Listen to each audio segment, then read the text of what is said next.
ရေမွေးစစ်ပွဲဘသူပိုမိုက်လဲမင်္ဂလာပါရေမွေးကြိုက်သူတို့ရေဒီနေ့မှာတော့စိတ်လှုပ်ရှားစရာကောင်းတဲ့ Brain Protein Battle လေးတစ်ခုလုပ်ကြမယ်ဒေသက်တာတဲ့သူတွေနဲ့ဒေးကြီးရဲ့ Luxury ရေမွေးတွေကိုရှင်ပြိုင်စေမှာပါ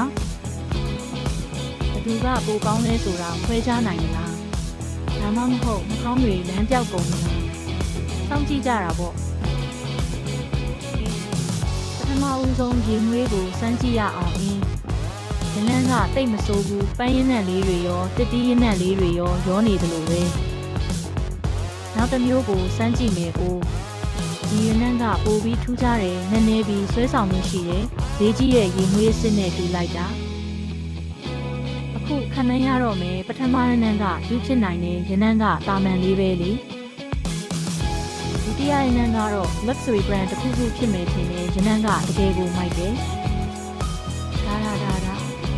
ခြေကိုကျင်ညာပါတော့မယ်ပထမရနန်းကတကယ်တော့ဈေးကြီးတဲ့ luxury ရေမွေးပါဒုတိယရနန်းကဈေးသက်သာတဲ့သူပါတဲ့ဘယ်လိုလဲကျွန်တော်လမ်းမသွားပြီဒီနေ့ Brain Protein Battle ကတော်တော်လေးစိတ်ဝင်စားဖို့ကောင်းတယ်ဈေးကြီးတာနဲ့ကောင်းတာနဲ့အငြင်းမဆိုင်ဘူးဆိုတာသက်သေပြလိုက်တာပဲ